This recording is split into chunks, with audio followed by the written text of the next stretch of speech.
जैसा कि आप लोगों को पता ही है, हमारा EECCC यानी आयुष काउंसलिंग का रजिस्ट्रेशन 1 तारीख से स्टार्ट है, ठीक है। तो मैंने आपको शेड्यूल बता ही दिया है, ठीक है। और मैंने कौन कौन से कॉलेज और कौन कौन से किस हिसाब से पार्टिसिपेट करेंगे और कौन से कॉलेज कौन फिल करता है, ये भी मैंने आपको बता दिया है, ठीक है। तो इस वीडियो में आपको स्टेप बाइज प्रोसेस बताऊंगा, क्या काउंसलिंग का प्रोसीजर रहेगा, ठीक है।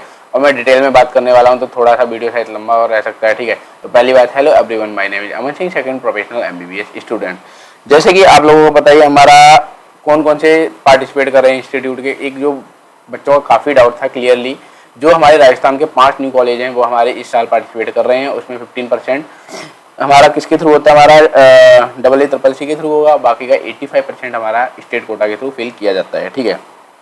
देखो, तो इस वीडियो में आपको डिटेल में बताने वाला हूँ, स्टेप बाय स्टेप प्रोसेस के बारे में बताऊंगा, ठीक है। सबसे पहले आपको, अगर आपने ऑल इंडिया कोटा के लिए, अगर आपने 15% कोटा के लिए अगर आपने रजिस्ट्रेशन करना है, या ऑल इंडिया कोटा के थ्रू अगर आपको काउंसलिंग करानी है, लाइक MCC होती है, तो आपको सबसे पहले विजिट करना होगा EECCC पे, ठीक है, www.eeccc.gov.in, ठीक है। जब आप यहाँ पर जाएंगे तो आपको एक पोर्टल खुल जाएगा, वहाँ पर UG काउंसलिंग का आएगा स्टेप, ठीक है। UG काउंसलिंग पे आप जब क्लिक करेंगे तो आपको वहाँ पर रजिस्ट्रेशन करना होगा, ठीक है, फ्रेश रजिस्ट्रेशन करना होगा। रजिस्ट्रेशन के बाद पेमेंट करनी होगी, पेमेंट रजिस्ट्रेशन की plus fee of security money. इसके क्या सिस्टम है और क्या कितना है, देखो, अगर आप जनरल हो, EWS हो और OBC हो, तो आपके रजिस्ट्रेशन फीस 10,000 है, ठीक है। और 1,000 हमारी मतलब 1,000 रजिस्ट्रेशन है और 10,000 हमारी सिक्योरिटी मनी है, ठीक है। अगर आप यहाँ के क्या नाम है, अगर आप SC ST हो तो उसके लिए आप 500 है और 10,000 है, ठीक है। तो आप देख सकते हो उस हिसाब से। फिर सबमिशन और चॉइस लॉकिंग कब करोगे, आफ्टरवर्ड वो 12 के डॉक्यूमेंट मांगेगा, आपने नीट का जो भी है काफ़ी चीज़ मांगता है, जैसे लाइक MCC है वैसा ही है। तो उसके बाद आप सबमिट कर देंगे, फिर आपको कुछ दिनों बाद आपका पोर्टल खुलेगा चॉइस फिलिंग का, तो आपको चॉइस फिलिंग करनी होगी, ठीक है। चॉइस फिलिंग बहुत इंपॉर्टेंट होती है।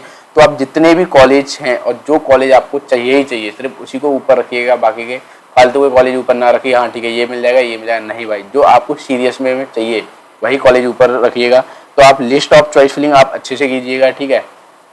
अगर जब मान लो अगर आपने चॉइस फिलिंग कर दी और उसका आपका रिजल्ट आ गया फर्स्ट राउंड का, ठीक है, पहले फर्स्ट राउंड का ही रिजल्ट आएगा ना, तो अगर मान लो राउंड रिजल्ट आ गया, तो राउंड रिजल्ट में अगर आपको सीट मिल गई, तो सीट मिलने के बाद क्या हो सकता है, अगर मान लो आप कोई सा कॉलेज मिला है, दूर का कॉलेज मान लो, चलो मैं सपोज करके लेता हूँ कोटा का कोई वो आयुर्वेदिक कोटा जो न्यू कॉलेज खुला है वो आपको अलॉट हो गया। अगर आपको कॉलेज में एडमिशन नहीं लेना तो वहाँ जाके आप रिपोर्ट नहीं कीजिएगा, फिर से बोल रहा हूँ, रिपोर्ट नहीं करना है अगर आपको एडमिशन नहीं लेना है तो इसका मतलब वो फ्री एग्जिट होता है। फ्री एग्जिट का मतलब होता है जो आपने सिक्योरिटी मनी दी है 10,000, वो आपकी मतलब वो खाएंगे नहीं, मतलब जब्त नहीं करेंगे, वो आपको रिटर्न हो जाएगी और रिफंड हो जाएगी, ठीक है। अगर आपको एडमिशन लेना है कॉलेज में, कॉलेज अच्छा है या कैसा भी हो, काफ़ी देखो ये डिपेंड करती है बच्चे के ऊपर, कोई कुछ बच्चे चाहते हैं कैसा भी कॉलेज है मिल जाए यार, ठीक है, कुछ चाहते हैं नहीं यही चाहिए। तो अगर आपको कॉलेज में एडमिशन लेना है वहाँ जाइए, वहाँ जो जो फॉर्मेलिटी करनी पड़ती है वहाँ जाके आप एडमिशन ले सकते हैं, ठीक है, और उस कोर्स को मतलब कंटिन्यू कर सकते हैं, ठीक है। अगर मान लो बाई चांस अगर आपका फर्स्ट राउंड में अगर आपका कोई भी वो नहीं हुआ, क्या मतलब कॉलेज नहीं मिला, तो आप सेकंड राउंड में जा सकते हैं, ठीक है। Participate in second round and filling the choice filling. अगर आपने फर्स्ट राउंड में अगर आपने रजिस्ट्रेशन किया हुआ है तो आप सेकंड राउंड में कोई भी रजिस्ट्रेशन नहीं करेंगे, डायरेक्ट आप क्या करेंगे, चॉइस फिलिंग करेंगे, ठीक है, चॉइस फिलिंग। अब देखो आगे क्या होता है यहाँ पर, अगर मान लो आप, हाँ एक ये चीज़ और, मान लो आपने फर्स्ट राउंड में एडमिशन ले लिया किसी कॉलेज में, तो आप कहाँ जा सकते हो, आप सेकंड राउंड में जा सकते हो अपग्रेडेशन के लिए, ठीक है। अपग्रेडेशन में आपको डायरेक्ट चॉइस फिलिंग करनी होती है और कुछ नहीं होता।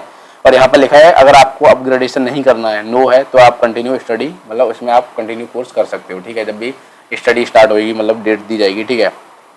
मान लो आप चॉइस फिलिंग कर दी, ठीक है, मतलब सेकंड राउंड में जा रहे हो तो फिर अपग्रेड करोगे, ठीक है, चॉइस फिलिंग ही करनी होगी। तो हमारा ये क्या कह रहा है, देखो, fresh registration for round 2 is available. आप सेकेंड राउंड में रजिस्ट्रेशन कर सकते हो फ्रेश, अगर आपने फर्स्ट राउंड में रजिस्ट्रेशन ना किया हो या भूल गए हो या कुछ गलती होगी हो, मान लो सिक्योरिटी मनी सबमिट ना किया हो, तो आपको सेकेंड राउंड में फ्रेश रजिस्ट्रेशन करना होगा। अगर आपने फर्स्ट राउंड में रजिस्ट्रेशन करना है किया हुआ है तो आप सेकेंड राउंड में नहीं रजिस्ट्रेशन करेंगे, ठीक है, अगर ऑलरेडी आपने फर्स्ट राउंड में कर रखा है, ठीक है। तो अगर मान लो सेकेंड राउंड में आपने रजिस्ट्रेशन कर दिया तो मान लो फिर क्या, डिस्प्ले हमारा वैकेंट सीट होगी और आपको ये वाली लाइन इंपॉर्टेंट है, fresh choice filling for second round. अगर आपने फर्स्ट राउंड में कोई भी चॉइस फिलिंग की और अगर आपको कॉलेज नहीं मिला तो आपको सेकेंड राउंड के लिए आपको फ्रेश चॉइस फिलिंग करनी है। अगर मान लो फर्स्ट राउंड में आपने रजिस्ट्रेशन नहीं किया हो तो सेकेंड राउंड में तो रजिस्ट्रेशन करोगे ही करोगे, उसके साथ आप चॉइस फिलिंग क्या करोगे, फ्रेश चॉइस फिलिंग होगी, ठीक है, यहाँ पर यही लिखा है। फिर इसके बाद क्या करते हैं, चॉइस फिलिंग के बाद आप क्या करते हैं, लॉकिंग जरूर करिएगा आप सेकेंड राउंड में, ठीक है। और जो फर्स्ट राउंड से अगर आपको सेकेंड राउंड में अपग्रेडेशन जाना है तो वो डायरेक्ट चॉइस फिलिंग कर देंगे, ठीक है। अब मान लो सेकेंड राउंड का आपके पास रिजल्ट आ गया, ठीक है, डिस्प्ले हो गया, तो अगर मान लो उसमें सेकेंड राउंड में अगर आपकी सीट क्या होगी, हमारी अपग्रेड होगी सेकेंड राउंड में, ठीक है, सीट मतलब न्यू कॉलेज मिल गया। पहले राउंड में आपको जीएमसी कोटा था, तो अब मान लो किसी दूसरे स्टेट में मिल गया है, दूसरा कॉलेज मिल गया। तो इसमें सिंपल सा लिखा है हमारा, if upgraded then the earlier seat, जो आपकी पहले वाली सीट होगी वो अपने आप कैंसिल मानी जाएगी, वो किसी और को अलॉट कर दी जाएगी। आपको दूसरे राउंड में जो कॉलेज अलॉट हुआ है वहाँ पर आपको जाना पड़ेगा और फॉर्मेलिटी जितनी भी एडमिशन की वो करानी पड़ेगी, ठीक है। तो इसके लिए आपको फर्स्ट कॉलेज में अगर मान लो एडमिशन लिया हो तो आप वहाँ पहले आप जाएंगे, वहाँ एक रिलीफिंग लेटर मिलता है और डॉक्यूमेंट दे देते हैं, फिर आप सेकेंड राउंड मतलब दूसरे कॉलेज में आते हैं, वहाँ जाके आप एडमिशन ले सकते हैं। बट फ्री एग्जिट जैसे हमारे फर्स्ट राउंड में था ना यहाँ पर फ्री एग्जिट, वैसे ही यहाँ पर सेकेंड राउंड में भी फ्री एग्जिट दिया गया है, ठीक है। आप देख सकते हैं, मान लो फ्री एग्जिट कैसे, मतलब अगर आपने कोई रिपोर्ट नहीं किया, free exit if not reported तो भी दे सकते हैं। अगर आपने एडमिशन ले लिया तो आप भी फ्री एग्जिट कर सकते हैं। कौन सा कर सकते हैं वो यहाँ पर ये दिया है, इंपॉर्टेंट पॉइंट है यहाँ पर देखो। अगर ये लिखा है if not upgraded candidate does not want retain round first, अगर आप राउंड फर्स्ट की सीट रिटेन नहीं करना चाहते हैं तो आप ये कर सकते हैं, she or he may avail the free exit within द 5 days after the announcement of second round result. Second round result आने के बाद 5 दिन के बाद आप वो कर सकते हैं, क्या फ्री एग्जिट कर सकते हैं, ठीक है। अब देखो इंपॉर्टेंट पॉइंट बताता हूँ मैं आपको। देखो फर्स्ट राउंड हो गया, फर्स्ट राउंड से आपने अपग्रेड कराया, सेकेंड राउंड में आ गए, ठीक है। सेकेंड राउंड में कौन आया, फ्रेश स्टूडेंट आए होंगे या फिर अपग्रेड करा के आए होंगे, ठीक है। अगर मान लो फ्रेश स्टूडेंट आए यहाँ पर, तो वो फ्रेश स्टूडेंट सेकेंड राउंड वाले आप कहाँ जा सकते हैं, थर्ड राउंड में जा सकते हैं। सेकंड वाले थर्ड में जा सकते हैं और फर्स्ट वाले भी थर्ड में जा सकते हैं। कैसे जा सकते हैं, फर्स्ट वाला सेकंड में गया, सेकंड वाला थर्ड में गया, ठीक है। और जो फ्रेश आया वो भी थर्ड में अपग्रेडेशन में जा सकता है, ठीक है। कैसे जा सकते हैं, हमारी फ्रेश चॉइस फिलिंग होगी फिर से और लॉकिंग होगी थर्ड राउंड में, ठीक है। सिंपल जी बात है। अब थर्ड राउंड का देखो समझना पड़ेगा, जो थर्ड राउंड है वो काफी इंपॉर्टेंट पॉइंट है और काफी सेंसिटिव पॉइंट है। एक तो पहली बात, थर्ड राउंड में फ्रेश रजिस्ट्रेशन अवेलेबल होगा। देखो फर्स्ट राउंड में फ्रेश रजिस्ट्रेशन अवेलेबल था, सेकंड में भी था, थर्ड राउंड में भी था। रजिस्ट्रेशन आपका कहाँ कहाँ हो सकता है ये मैं बता ही चुका। बट किनको रजिस्ट्रेशन करना, अगर आपने फर्स्ट में रजिस्ट्रेशन किया तो आप नहीं करेंगे, सेकंड में भी किया तो भी आप रजिस्ट्रेशन नहीं करेंगे। अगर आप किसी भी वजह से फर्स्ट और सेकंड में रजिस्ट्रेशन करना भूल गए तो आप थर्ड राउंड में रजिस्ट्रेशन करेंगे, ठीक है। और सेकंड वाले हमारे अपग्रेडेशन जाएंगे तीसरे राउंड में, ठीक है। और कुछ नहीं है इसमें। अगर मान लो थर्ड राउंड में आपको रिजल्ट मिल गया, यस, मतलब आपको अगर सीट अलॉटेड होगी तो आपको फ्री एग्जिट नहीं है, उस सीट को आप नहीं छोड़ सकते। नहीं छोड़ सकते मतलब क्या है, अगर आपको मान लो कोई सा सीट कॉलेज अलॉट हो गया और उसने आपने उसको छोड़ दिया, तो यहाँ पर सीधा सीधा लिखा है if not reported withdraw the security money, जो उसकी सिक्योरिटी मनी जो आपने 10,000 जमा की थी वो जब्त कर ली जाएगी। और सबसे बड़ी बात, आप इन एलिजिबल हो जाओगे फर्दर आयुष की काउंसलिंग के लिए, चाहे आप स्टेट की काउंसलिंग हो चाहे सेंट्रल वाली, आप दोनों में इन एलिजिबल हो जाओगे। आप पार्टिसिपेट नहीं कर सकते अगर आपने थर्ड राउंड की सीट को छोड़ दिया, ठीक है। अगर थर्ड राउंड की सीट लेनी है तो आप कॉलेज में जाइए, रिपोर्ट कीजिए, फॉर्मेलिटी होगी वो पूरा कीजिए, आपकी थर्ड राउंड में आपकी सीट हो जाएगी, ठीक है। एक इंपॉर्टेंट पॉइंट है, कुछ बच्चे जो थर्ड राउंड में पार्टिसिपेट किया और वहाँ पर उनको सीट नहीं मिली, एनी चांस सीट आपको नहीं मिली कैसे भी करके, तो फिर एक लास्ट राउंड होता है जिसको बोलते हैं एक्स्ट्रा वैकेंसी राउंड। तो एक्स्ट्रा वैकेंसी राउंड में आपको 4 से 5 पॉइंट याद रखने वाली चीज़ है। पहली क्या है, अगर मान लो थर्ड राउंड में, पहली बात तो registration fresh registration third round तक ही है, तो एक्स्ट्रा वैकेंसी राउंड के लिए आपको कोई भी रजिस्ट्रेशन नहीं मिलेगा करने के लिए, ठीक है। तो सिंपल सी बात है, आपको रजिस्ट्रेशन थर्ड वाला ही चलेगा आगे। इसमें है नो फ्रेश रजिस्ट्रेशन, सिंपल लिख रखा है। चॉइस फिलिंग इज अवेलेबल, आप न्यू चॉइस फिलिंग करोगे, ठीक है। इसमें क्या लिख रखा हो, candidate who were not allotted any seat through the, अगर आपको कोई भी सीट चाहे स्टेट कोटा में फर्स्ट राउंड सेकंड राउंड में नहीं मिली हो, वो बंदा आप डायरेक्ट एक्स्ट्रा वैकेंसी में जा सकता है। और सिंपल लिखा है यहाँ पर नो अपग्रेडेशन और third round to extra vacancy round. जैसे कि आपने देखा फर्स्ट राउंड वाला सेकंड राउंड में गया, सेकंड राउंड वाला हमारा थर्ड राउंड में गया, बट थर्ड राउंड वाला यहाँ पर नहीं आता, एक्स्ट्रा वैकेंसी राउंड में नहीं आ सकता, ठीक है। यही लिखा है और कुछ नहीं है इसमें। अगर एक्स्ट्रा राउंड में अगर आपको सीट मिल गई तो आप कॉलेज में जाके एडमिशन ले सकते हैं और फ्री एग्जिट नहीं है। अगर आपने फ्री एग्जिट मार दी तो वही है, सिक्योरिटी मनी जब्त कर ली जाएगी और आप फर्दर काउंसलिंग के लिए पार्टिसिपेट नहीं होगे। ये वही है if allotted no free exit, ठीक है। और बाकी का एक्स्ट्रा वैकेंसी अगर आपको नहीं मिला तो काउंसलिंग एंड हो जाएगी, फिर आपको नेक्स्ट ईयर ट्राई करना पड़ेगा, ठीक है।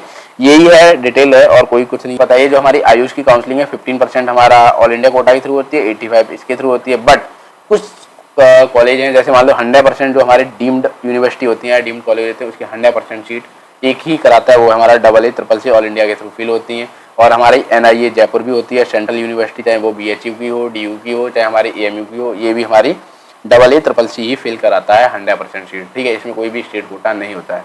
और एक इंपॉर्टेंट चीज़ और, कुछ बच्चे जो प्राइवेट में एडमिशन लेना चाहते हैं, देखो प्राइवेट में एडमिशन लेने के लिए आपको AIQ यानी इस पर AA CCC पर नहीं रजिस्ट्रेशन करना।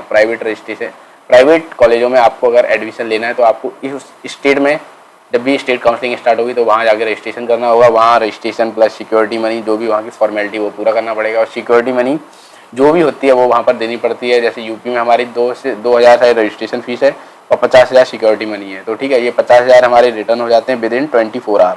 ठीक है, 24 आवर 48 आवर के अंदर रिटर्न हो जाते हैं आफ्टर अलॉटमेंट लेटर। ठीक है, अगर आपको कोई भी दिक्कत हो इसमें, जो मैंने ये बताया फ्लो चार्ट के फॉर्म में बताया, ये ब्रोशर में आप देख सकते हैं। कहाँ देख सकते हैं वो लोगों, मैं आपको खुद ही बता ही देता हूँ, कोई बड़ी बात नहीं है इसमें। देखो हाँ, ये ब्रोशर ही है वैसे तो, दोबारा आपको बता देता हूँ।